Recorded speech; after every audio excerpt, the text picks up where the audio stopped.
¿Cuántos están felices de estar en la casa del Señor? Amén. ¿Cuántos pueden decir fuerte, gloria a Jesús? Gloria a Jesús. Qué precioso tener este privilegio de juntarnos, de estar en la presencia del Señor, cantarle cantos, gozarnos en su presencia, escuchar su palabra, recibir instrucción de lo que vivimos juntos semana tras semana en su presencia. Es un privilegio que Él nos da, que por lo que Cristo Jesús hizo por nosotros es posible. Venir a Él, orar, saber que Él nos escucha, que tenemos acceso a su presencia. Y hoy quiero compartir con usted un texto bíblico en el cual una persona fue llevada ante Jesús, pero a la fuerza. A veces nos sentimos de esta forma, quisiéramos llegar a la fuerza, llevar a ciertas personas que están cerca nuestro a la iglesia. Ven para que aprenda cómo es el amor de Jesús. Es como un sentimiento contradictorio, forzarlo a conocer el amor de Jesús. Pero muchas veces quizás personas cerca nuestro nos hacen sentir de esta forma. Nosotros hemos conocido el amor del Señor, conocido su gracia, su misericordia. Y lo natural es que queramos que los demás puedan conocer ese amor también. Lo que ocurrió en este texto es así, pero no es así. Llevaron a la fuerza a alguien frente a Jesús, pero no por las mismas razones. Pero ¿sabe? La Biblia nos habla sobre la necesidad de que Dios cambie nuestro corazón. Y aquí hablo tanto del hecho de que nuestro corazón cuando está herido o quebrantado necesitamos que el Señor lo toque, lo transforme, pero también hablo del hecho cuando nuestro corazón está sin Dios, en un estado de maldad, de pecado y muchas veces insensible al pecado. Estamos tan rodeados de maldad, de inmoralidad, de injusticia, que poco a poco nos vamos haciendo insensibles. Y lo que no debiera ser normal comienza a sentirse o a verse como algo normal. Y de pronto nos hacemos insensibles a su palabra, a su espíritu que nos llama al arrepentimiento, al cambio. Así como nos hacemos sensibles muchas veces también a la necesidad de nuestro prójimo. Pero la Biblia dice en Ezequiel 36:26, les daré un corazón nuevo y pondré un espíritu nuevo dentro de ustedes. Quitaré de su carne el corazón de piedra y les daré un corazón de carne. El mensaje de hoy lleva por título, sanando el corazón. Porque necesitamos que Dios nos dé un nuevo corazón. Y en el texto de hoy se ven claramente dos cosas de un corazón enfermo. El corazón pecador y el corazón insensible. En el texto de hoy unos hombres llevaron a una mujer frente a Jesús, acusándola de adulterio. Pero las intenciones de estos hombres no eran honestas, más que buscar justicia. Ellos estaban buscando cómo tenderle una trampa a Jesús. Y como lo vamos a ver en el texto, esta mujer había realmente cometido el pecado por el cual era acusada. No era una falsa acusación. Ella era culpable. Pero lo más seguro es que a ella también le habían tendido una trampa. En el texto de hoy no vamos a ver una historia de una acusación injusta, de algo que no debiera estar ocurriendo y de Jesús que viene a restablecer la justicia sobre esta maldad. Al contrario, vamos a ver el relato de una acusación acertada, pero que refleja la maldad del corazón de los acusadores y la bondad del corazón de Dios. Porque Cristo los sorprendió a todos en esta escena, en este encuentro. Este momento que los hombres estaban usando para tenderle una trampa a Jesús y condenar a esta mujer. En la presencia de Jesús se transformó en una historia de perdón, una historia de gracia. Y esta historia muestra dos cosas también sobre el corazón de Dios: su justicia y su misericordia. Dios es un juez justo, por consecuencia debe hacer justicia, pero también Dios es misericordioso. Veremos esto en unos instantes. Pero como les decía, este texto también revela mucho sobre el corazón del ser humano. La Biblia dice en Proverbios 27:19, el agua refleja el rostro, el corazón refleja la persona. Nuestros corazones reflejan quiénes somos. Al conocer lo que hay en nuestro corazón, aprendemos a conocernos realmente. Esta es la historia de una mujer cuyo corazón, al igual que nosotros, estaba enfermo porque estaba envuelto en pecado y necesitaba ser sanada por Jesús. Una mujer que necesitaba ser perdonada y transformada. Y sabe, cuando hablamos de sanidad, pensamos muy rápidamente en un milagro físico y nos empezamos a imaginar todas las historias, todas las veces cuando Jesús sanó a un ciego y el ciego pudo ver, cuando Jesús hizo que un paralítico pudiera pararse, caminar, cuando sana a un mudo, cuando sana a un sordo, todo lo que podemos imaginarnos en cuanto a sanidad física de una enfermedad. Pero hay una sanidad espiritual de la que quiero hablar hoy día. Una sanidad del corazón que todos necesitamos. Y esa sanidad solo la encontramos cuando nos humillamos ante el Señor Jesucristo, reconociendo que lo necesitamos. Leamos junto el principio de nuestro texto que se encuentra en Juan capítulo 8, versículo 2. Dice: al amanecer se presentó de nuevo en el templo, hablando de Jesús. Toda la gente se le acercó y él se sentó a enseñarles. Si quieres que Dios obre en tu vida, si quieres ver cambio en tu vida, en tu familia, en tu hogar, tienes que aprender a escuchar a Jesús. Tienes que aprender a acercarte a Él, humillarte ante Él, adoptar la actitud de un discípulo. Acercarte a Jesús con humildad para aprender de Él y reconocer que lo necesitas. Hay ministerios, hay llamados estancados en muchas personas porque no quieren reconocer que necesitan a Jesús, no quieren reconocer sus errores, no hay arrepentimiento, no hay humildad, no quieren vivir en santidad y no es porque no se dan cuenta, muchas veces por orgullo. Este relato comienza con Jesús haciendo lo que siempre hace, enseñar, enseñando. Y hoy, 2000 años más tarde, Cristo nos sigue enseñando. Y esto ocurre en el templo y como podemos ver no era un lugar íntimo, no ocurrió en un lugar íntimo, había gente. Leamos los próximos versículos juntos. Versículos 3 al 5 dice: entonces los maestros de la ley y los fariseos llevaron a una mujer sorprendida en adulterio y poniéndola en medio del grupo dijeron a Jesús: Maestro, a esta mujer se le ha sorprendido en el acto mismo de adulterio. En la ley Moisés nos ordenó apedrear a tales mujeres. ¿Tú qué dices? Aquí tenemos al primer grupo de personas, los acusadores. Personas que vienen a la presencia de Dios con una actitud arrogante, con hipocresía, con mentiras, con manipulaciones. Podemos quizás traducirlo al día de hoy o al contexto de la iglesia, que llegan a la iglesia no para servir, pero para juzgar o para criticar. A ver si me gusta la música hoy día en la iglesia. A ver si la prédica tiene sentido. A ver si la gente es realmente cristiana aquí. A ver si el pastor se viste bien hoy día. ¿Por qué se ríen de mí? Con ojos para juzgar y no con manos para servir. Y saben, muchas veces las personas que actúan así lo hacen pensando hasta que glorifican a Dios. Que le están haciendo un servicio al reino de Dios. Se sienten como los policías de Dios, los policías religiosos. Estos hombres aquí también, tanto por el hecho de que quieren acusar a esta mujer por su pecado, pero también quieren atrapar a Jesús porque no están de acuerdo con sus enseñanzas. Los acusadores muchas veces se escudan en una falsa espiritualidad, acusando, destruyendo con sus labios a sus hermanos, pero en realidad solo están reflejando lo que hay en sus corazones. Y por esta actitud descuidan lo que realmente importa, tal como lo dijo Jesús en Mateo 23. Han descuidado los asuntos más importantes de la ley, tales como la justicia, la misericordia y la fidelidad. Los acusadores se enfocan en detalles de la ley para acusar, pero olvidan la compasión, olvidan el amor, olvidan el perdón, olvidan lo más importante.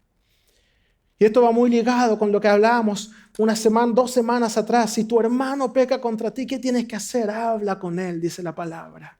Juzgarlo, condenarlo, al hablar en su contra con otra persona solo destruye. Si crees que tu hermano ha hecho algo malo, tu deseo debe ser ayudarlo a restaurar esa actitud, a cambiar de camino. La acusación contra esta mujer, como les decía, era legal. Y lo que ellos estaban haciendo, ellos llevan a la mujer frente a Jesús, tienen las pruebas necesarias para declararla culpable. Si no, no estarían llevándola.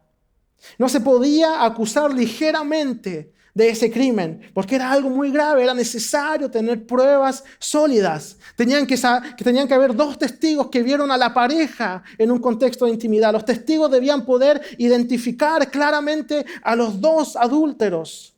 Algunos jueces hasta pedían conocer el color de la ropa de cama que vieron en ese momento para asegurarse que era la misma historia, para asegurarse que no estaban mintiendo o que no se equivocaban, porque la pena era la muerte, era muy grave. Los 2 testigos debían ver todo eso en el mismo lugar, al mismo tiempo, y asegurarse de lo que estaban diciendo.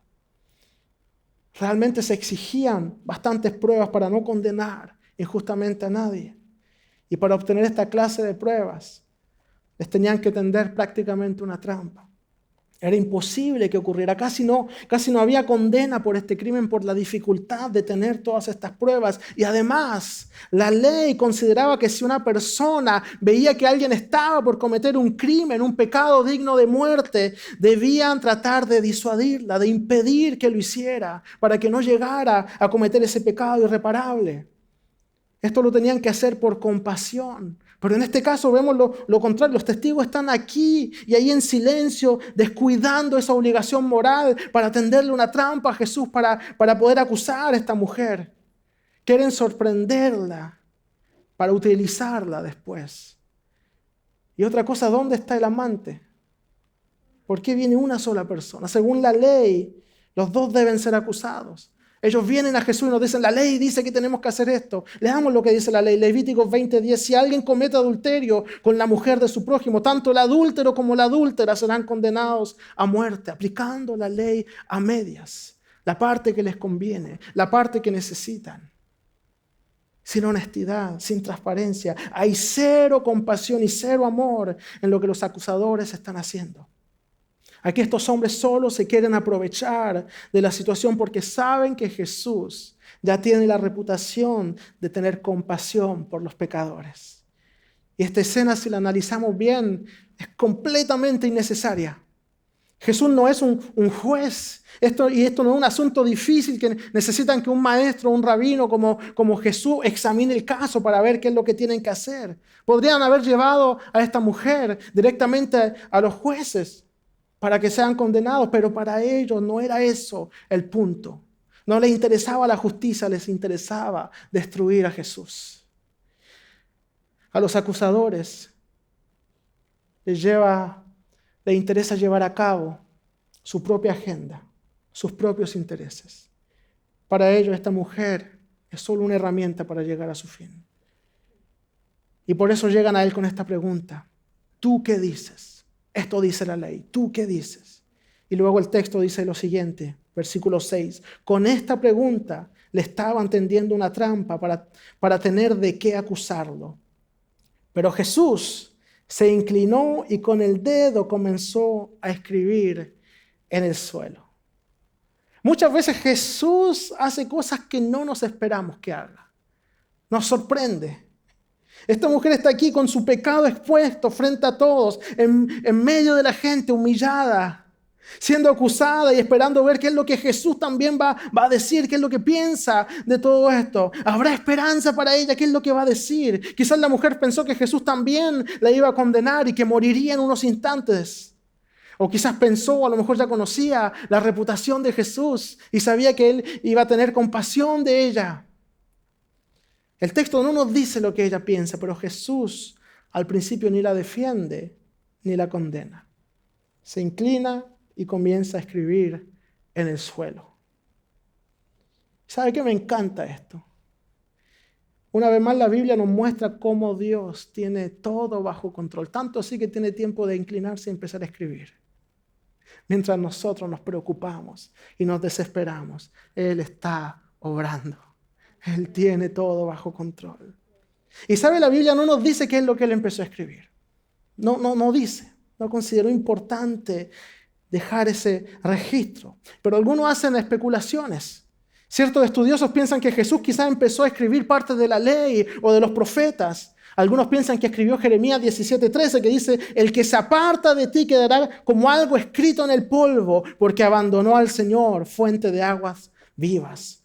Otros piensan que quizás escribió Éxodo 23:1. No divulgues informes falsos, no te hagas cómplice del malvado ni apoyes los testimonios del violento. Puede haber sido pertinente ese texto para la situación. Los testigos eran siempre los primeros en lanzar las primeras piedras. Pero si se descubría que habían mentido, sufrirían esa misma condena. O quizás escribió el mandamiento en Éxodo 20:17, no codiciarás a la mujer de tu prójimo. Y eso haría que todos ahí, según lo que él había explicado de ese texto, todos fueran culpables. Otros piensan que quizá él quiso que ellos también conocieran lo que esa mujer estaba viviendo, esa humillación, y que empezó a escribir los pecados de los que estaban ahí presentes también. Pero como les decía, la Biblia no nos dice qué fue lo que escribió. Todo lo que podemos pensar es especulación. Pero ¿sabe qué? Está bien así. Porque esto nos enseña lo siguiente: no es necesario que lo sepamos todo. Solo es necesario que confiemos. No sé si me entendieron. Ayúdame a decírselo a su vecino. Dígale, no es necesario que entiendas. Dígale a su vecino. Solo es necesario que creas. Muchas veces no sabemos cómo Dios está actuando, no sabemos lo que Él está haciendo, no conocemos sus tiempos, no conocemos todos los detalles de su plan, pero sí podemos tener por seguro que Él tiene todo bajo control. Él tiene un plan, Él no se equivoca, Él no te abandona, Él no pierde control. Con Él la victoria es segura. Sigue creyendo porque Él está obrando, aunque tú no lo entiendas o no lo puedas ver. Él está obrando. Y este texto refleja exactamente esto. Mientras nosotros nos preocupamos, mientras nosotros insistimos, Él está escribiendo lo que cambiará tu destino para siempre. Tú sigue confiando y deja que Él escriba tu historia. Sigue confiando y deja que Él escriba lo que tenga que escribir sobre tu vida. Aunque no lo veamos, aunque no lo sintamos, Él está obrando. Aunque no comprendamos la trayectoria o el camino por el que Cristo nos está llevando, el destino final es la victoria por medio de nuestro Señor Jesucristo. Ese es nuestro destino. Así que sea lo que Cristo estaba escribiendo, es lindo también hacer un paralelo con los 10 mandamientos y recordar que Dios los escribió con su dedo para entregárselos a Moisés. Y aquí una vez más la mano de Dios estaba escribiendo algo que cambiaría el destino de esta mujer. Deja que Dios escriba tu historia. Su fin es victoria. Y luego la Biblia dice en Juan 8:7, y como ellos lo acosaban a preguntas, Jesús se incorporó y les dijo: aquel de ustedes que esté libre de pecado, que tire la primera piedra. Quiero que entiendan lo siguiente. Aquí Jesús no está minimizando el pecado de la mujer. No niega su pecado. Y tampoco niega la santidad de la ley. Los escribas y fariseos estaban felices en este momento. Por fin encontramos una forma de condenar, de atrapar a Jesús. No hay escapatoria para Él. Y es cierto, no había verdadera solución. Porque cuando estaban en ese contexto, Roma le había prohibido a los judíos de ejecutar a alguien. Aparte, si era por una violación del templo. Entonces no había autoridad ahí en nadie para poder condenarla a muerte. Eso realmente era una trampa, dijera lo que dijera. Roma, como les decía, le había prohibido eso. Entonces, si Jesús condenaba a esta mujer, tendría problemas con las autoridades romanas. Y si no la condenaba, estaría cerrando los ojos sobre su pecado e ignorando la ley de Moisés. Entonces, para cualquier respuesta que Jesús diera, los fariseos y los escribas tenían una trampa. Pero en medio de la gente con sus ojos puestos en Jesús, esperando a ver cómo va a reaccionar, Jesús transforma este asunto legal en un asunto moral. Examínense ustedes mismos. Que lance la primera piedra el que está libre de pecado. Pone la carga, la responsabilidad de lo que están pidiendo sobre los acusadores. La invitación de Cristo es: mírate a ti mismo antes de mirar a los demás. Y esto no lo vemos solo aquí, lo vemos en muchos textos bíblicos. Lucas 6:41, Jesús dice: ¿por qué te fijas en la astilla que tiene tu hermano en el ojo y no le das importancia a la viga que está en el tuyo? También dice Pablo en Romanos 2:1, por tanto no tienes excusa tú, quien quiera que seas, cuando juzgas a los demás, pues al juzgar a otros te condenas a ti mismo, ya que practicas las mismas cosas. Gálatas 6:4, cada cual examine su propia conducta y si tiene algo de qué presumir, que no se compare con nadie. Y también dice el Salmo 139, versículo 23 y 24, examíname, oh Dios, y conoce mi corazón. Pruébame y conoce mis ansiedades. Fíjate si voy por un camino que te ofende y guíame por el camino eterno. Sé honesto y examínate a ti mismo. Y más aún, pídele a Dios que examine tu corazón y que te guíe por un camino que no le ofende y que te guíe por el camino eterno. Ese es nuestro deber como hijos de Dios. Y luego la palabra nos dice en Juan 8, versículo 8 al 9, e inclinándose de nuevo, siguió escribiendo en el suelo. Al oír esto, se fueron retirando uno tras otro, comenzando por el más viejo, hasta dejar a Jesús solo con la mujer que aún seguía ahí. Déjeme decirle algo, en la presencia de Jesús, las voces acusadoras comienzan a desaparecer. Y comienzas a escuchar la voz de compasión de Jesús llamándote para que vuelvas a casa. En presencia del Señor ya no hay acusación, hay amor, hay perdón, hay justificación y santificación en su casa, en su presencia. Y quedó Jesús y la mujer.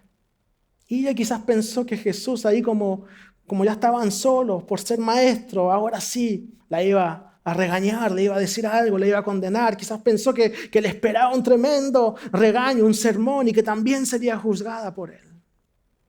Pero lo que Cristo le dice aquí es lo más hermoso que ella puede escuchar. Es un reflejo del corazón de Dios por el pecador. Es un reflejo de su perdón y de su amor. Versículos 10 y 11. Entonces él se incorporó y le preguntó, mujer, ¿dónde están? ¿Ya nadie te condena? Nadie, Señor. Jesús dijo, tampoco yo te condeno. Ahora vete y no vuelvas a pecar. Aquí hay algo importante.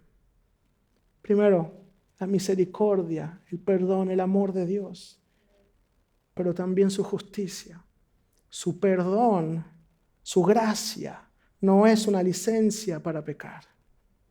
Cristo no la condenó, pero le ordenó que no volviera a pecar, que abandone su forma de vida pecaminosa, que haya un arrepentimiento. Un verdadero encuentro con Jesús produce un cambio de vida, un arrepentimiento siempre. Seguir a Jesús demanda tomar decisiones de cambio, demanda cambios de hábito, dejar atrás la antigua forma de vivir y empezar a ser un imitador de Jesús. Cristo no cierra los ojos frente al pecado. Pero en vez de castigar, Él busca sanar. El pecado no es tratado a la ligera por Cristo, pero el pecador recibe la oportunidad de comenzar una nueva vida. Es lo mismo hoy contigo, seas quien seas, vengas de donde vengas, sean cuales sean tus errores, tus pecados, tus heridas, tus faltas. Cristo busca quitar el pecado de raíz. Cristo busca sanar tu corazón. No se pone un vendaje en una herida que requiere una cirugía. Nuestro corazón necesita una cirugía para ser sano y Cristo es el médico que puede hacer esta cirugía. Deja que obre en tu vida, deja que obre en tu corazón. El problema de esta mujer no era pequeño. Estaba en peligro su vida. En manos de estos hombres, de los testigos que la llevan, está condenada a muerte, pero en las manos de Jesús pasó de muerte a vida. Cristo Jesús te hace pasar hoy de muerte a vida. Si pones tu caso en sus manos, Cristo hoy te restaura y te perdona porque Cristo ya venció por ti. Él dio su vida por ti para que tú seas libre. Romanos 8, 1, 2 dice, por lo tanto ya no hay ninguna condenación para los que están en Cristo Jesús, pues por medio de Él, la ley del Espíritu, la vida El espíritu de vida te ha liberado de la ley del pecado y de la muerte. Lo que Cristo hizo por ti no tiene comparación. No hay otro que pueda dar su vida por ti. No hay otro abogado que te puede librar de tu condena por tu maldad. Solo Cristo tiene la autoridad para quitar el pecado de tu vida. Él es el Cordero de Dios que quita el pecado del mundo. Ese es nuestro Señor. Y sabe, hay una historia que ocurrió en junio de 1983. Una mujer de 23 años, llamada Carla Faye Tucker, junto a su amigo bajo los efectos de drogas, asesinaron a una pareja al entrar a robar a su casa. Y ambos fueron condenados a muerte. Pero Carla conoció a Jesús 3 meses después de entrar a la cárcel. Un ministerio evangelístico pasaba por ahí predicando el evangelio con marionetas. Y por aburrimiento, como vio que todos iban, ella decidió ir a asistir al espectáculo también. Y después de la presentación, por no saber que eran gratis, se robó una Biblia. Pero sabe, durante la noche comenzó a leerla, en secreto. Y en ese momento conoció a ese Jesús lleno de amor y de compasión, lleno de perdón por el pecador. Este Jesús que dio su vida por ella. Y esta mujer que junto a su amigo, bajo los efectos de droga, le habían quitado la vida a una pareja inocente, por primera vez conoció el amor y la compasión que le abrieron los ojos sobre la realidad, sobre la gravedad de lo que había hecho. Su corazón fue quebrantado. Y más tarde ella escribe sobre el momento de recibir a Jesús en su corazón diciendo: cuando lo hice, el peso abrumador y la inmensa realidad de lo que había hecho me golpearon. Por primera vez aquella noche me di cuenta de lo que había hecho. Comencé a llorar también por primera vez en unos años. Y hasta el día de hoy las lágrimas han formado parte de mi vida. El cambio en su vida fue tangible durante más de 14 años. Fue una presencia poderosa cristiana en la cárcel, predicando sobre aquel que había perdonado y sanado el corazón de una asesina. La gracia y el amor de Dios cobran otro sentido cuando nos damos cuenta de lo mucho que lo necesitamos y cuando nos damos cuenta que realmente no lo merecemos. Cuando perdemos de vista la gravedad de nuestro estado, de nuestro pecado, también olvidamos el significado del perdón de Dios. Olvidamos lo grande de su amor, lo incomparable de su gracia. Cuando sentimos que estamos libres del pecado, perdemos de vista la gracia de Dios. Y es como si una anestesia espiritual llegara a nuestros corazones, impidiendo que nos demos cuenta de lo mucho que necesitamos al Señor. Pero necesitamos comprender lo siguiente. Romanos 3:23 dice: por cuanto todos pecaron y están destituidos de la gloria de Dios. Todos tenemos un problema, hemos pecado. Cuando el acusador ve nuestras vidas, tiene de sobra cómo acusarnos y cómo condenarnos porque somos culpables.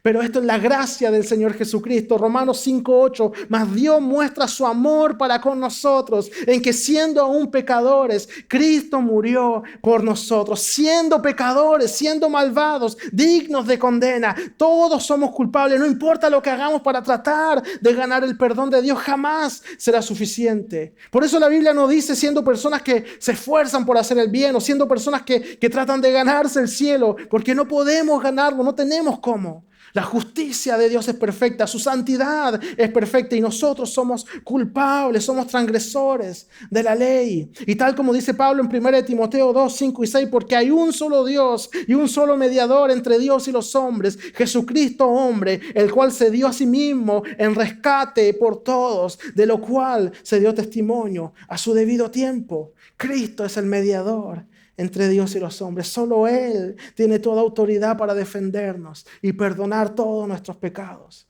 Y al igual que esta mujer, las acusaciones contra nosotros son ciertas. Pero Cristo quiere librarnos y sanar nuestros corazones. Pero la sanidad de tu corazón comienza cuando te das cuenta que Jesús no está aquí para condenarte, pero para perdonarte.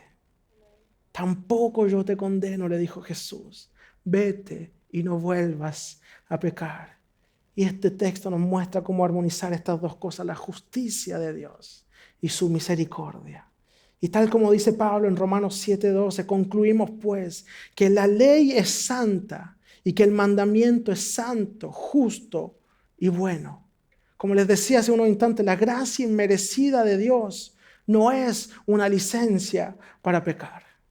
No es porque estamos bajo la gracia que no tenemos ley y que podemos hacer lo que queremos. Al contrario, porque hemos recibido la gracia de Dios, cumplimos la ley. La diferencia es que no cumplimos la ley para recibir perdón, para ser aceptados. Es al revés, porque hemos recibido su gracia, hemos conocido su amor. Por eso cumplimos la ley, porque su Espíritu Santo transforma nuestras vidas y escribe esa ley en nuestros corazones. Él produce ese cambio, esa transformación, ese cambio de vida en cada uno de nosotros. Su amor, su compasión, su Espíritu Santo.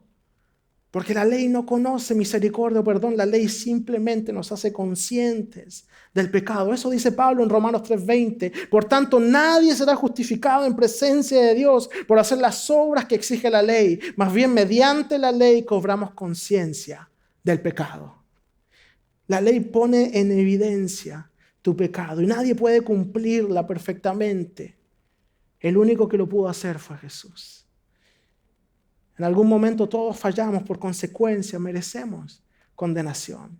Pero Romanos 2:12 dice, todos los que han pecado sin conocer la ley también perecerán sin la ley. Y todos los que han pecado conociendo la ley por la ley serán juzgados. No hay escapatoria. O más simple aún, Ezequiel 18:4, la persona que peque morirá. Eso es la ley. Eso es la santidad, la justicia de Dios. Y Jesús está perfectamente consciente de esto y cumple perfectamente la ley. Pero ¿cómo entonces Dios perdona al pecador? A través de Cristo Jesús. Por eso dice la Biblia en 1 Pedro 2:24 y 25, Él mismo en su cuerpo llevó al madero nuestros pecados para que muramos al pecado y vivamos para la justicia. Por sus heridas ustedes han sido sanados. Antes eran ustedes como ovejas descarriadas, pero ahora han vuelto al pastor que cuida de sus vidas. En Cristo Jesús la justicia divina y la misericordia armonizan. Porque por su muerte en la cruz Él pagó el precio del pecado para todos los que creen en Él. Tal como dice el salmista en el Salmo 85:10, el amor y la verdad se encontrarán, se besarán la justicia y la paz. La ira de Dios por el pecado cayó sobre Jesús para que su gracia y su perdón cayeran sobre cada uno de nosotros que hemos creído en Él. Ese es el amor de Dios. Esa es su gracia. Esa es su reacción frente al pecado, destruir el pecado y salvar al pecador. Y volviendo a lo que nosotros debemos hacer, Pablo escribe en Gálatas 6:1, hermanos, si alguien es sorprendido en pecado, ustedes que son espirituales deben restaurarlo con una actitud humilde. Pero cuídese cada uno porque también puede ser tentado. Estos hombres que vinieron frente a Jesús decidieron cerrar su corazón a su amor. Te exhorto a que no lo hagas. Quizás estás aquí hoy con cargas en tu corazón. Quizás estás aquí sabiendo que has tomado decisiones que no le agradan a Dios. Hoy es tu momento para recapacitar. Y es posible encontrarte cara a cara con Jesús y como estos hombres impedir que Él sane tu corazón. Ellos, al igual que la mujer, estaban frente al mismo Jesús, un mismo Dios, la misma presencia, el mismo poder, pero diferentes reacciones, diferentes actitudes. Están los que vienen con un corazón arrepentido y los que vienen con un corazón altivo, con un corazón endurecido. Cristo no puede trabajar en tu corazón si tú no lo dejas, porque Él nunca obligará a nadie a hacer algo que no quiera. Nunca forzará su entrada en tu vida si le cierras la puerta. Por eso la Biblia dice en Apocalipsis 3:20, mira que estoy a la puerta y llamo. Si alguno oye mi voz y abre la puerta, entraré, cenaré con Él y Él conmigo. Ábrele la puerta a Jesús. Déjalo entrar en tu vida. Déjalo transformar tu corazón, transformar todo tu existir. Déjalo tomar esas cosas que te lastiman, que te han estado hiriendo hace tiempo. No dejes que nada ni nadie te quite la bendición de ser su hijo. Quizás has sido herido o ofendido mismo por personas que decían representar a Dios, tal como lo vimos hoy con esta mujer que fue utilizada por personas que debían ser representantes de la ley divina. No dejes que esas personas distorsionen la imagen de Dios. Él es un Dios de amor, un Dios que perdona, que ama, un Dios que restaura, un Dios que venció la muerte, venció el pecado por ti, que dio a su Hijo único por ti. Déjalo restaurar tu vida, tu corazón, restaurar tu relación con Él. Quiero invitarlo a que se ponga de pie con nosotros. Tienes que saber que de la misma forma que estos hombres acusaban a esta mujer humillándola frente a la multitud, hay también un enemigo que te acusa y te quiere humillar. Esa batalla en tus pensamientos, ese enemigo acusador. El diablo, la palabra diablo en griego, diabolos quiere decir literalmente acusador, el calumniador. Y la Biblia dice que él viene a robar, a matar, a destruir. Y el primer lugar donde lo hace es en tus pensamientos, en tu mente.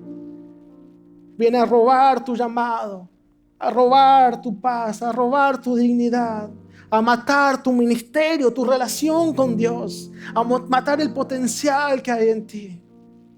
Él viene a destruir tu vida y para hacerlo llenará tu cabeza de mentiras. Quizás escuchabas el mensaje hoy y decías, esto no es para mí. Yo no necesito esto, yo estoy bien. Este mensaje sería bueno para tal persona, tal otra persona. No, este mensaje es bueno para ti. Este mensaje es para ti, no es para nadie más. Entre tú y el Señor.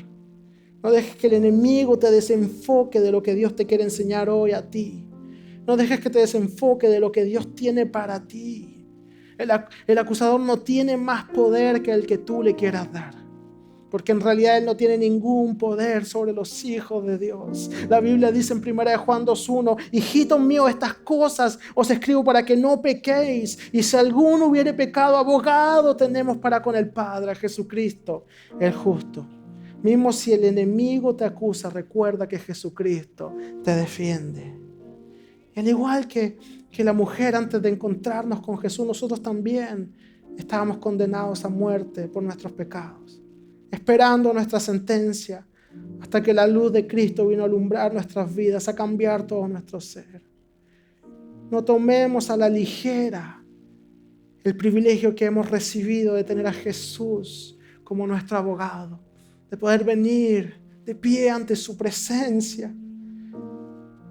Los oídos del Creador del universo escuchan nuestras oraciones. Nuestro Dios todopoderoso, que todo lo puede y que todo lo sabe, no solo nos escucha, pero también nos habla a través de su palabra. Qué gran privilegio tenemos cada uno de nosotros de tener un Dios que nos escucha, amoroso y compasivo. Y si tú quieres conocer a ese Dios compasivo, lo puedes hacer hoy mismo. Recibir su perdón, entregarle tu vida, ser libre de esas acusaciones, lo puedes hacer hoy. Solo tienes que creer y decirle que lo quieres seguir. Solo tienes que hacerlo en una oración y aunque nunca hayas orado antes y piensan, no sé cómo se hace, no sé qué decir, no te preocupes, te vamos a ayudar hoy, vamos a orar, toda la iglesia contigo. Y también si estás aquí y quieres reconciliarte con el Señor, volver a sus caminos después de haberte alejado, si has dejado que el Espíritu Santo hable a tu vida hoy para que vuelvas a casa, puedes hacerlo también en esta misma oración. Sea cual sea tu situación, entrégale tu vida. Si le va a entregar tu vida por primera vez o volver a Él, todos necesitamos arrepentirnos y volver de nuestros malos caminos, conocer cada día más al Señor, decirle, examina mi corazón, no me dejes alejarme de ti. Así que si quiere hacerlo, quiere reconciliarse con el Señor, entregarle su vida, repite esta oración conmigo y toda la iglesia vamos a hacer esta oración juntos. Dígale conmigo: Señor Jesús, gracias por tu perdón. Gracias porque en ti ya no hay condenación. Hoy reconozco que he pecado. Reconozco que necesito tu perdón. Yo creo que moriste por mí en una cruz, pero resucitaste al tercer día. Hoy te recibo como mi Señor y mi Salvador. Te entrego mis cargas, mi vida y mi corazón y comienzo a seguirte. Gracias, Padre, en el nombre de Jesús. Y toda la iglesia puede decir un fuerte amén y darle un fuerte aplauso al Señor, porque el milagro más grande es Jesús, el Espíritu Santo, sanando los corazones, salvando y restaurando. Gracias, Señor, por tu amor, por tu perdón.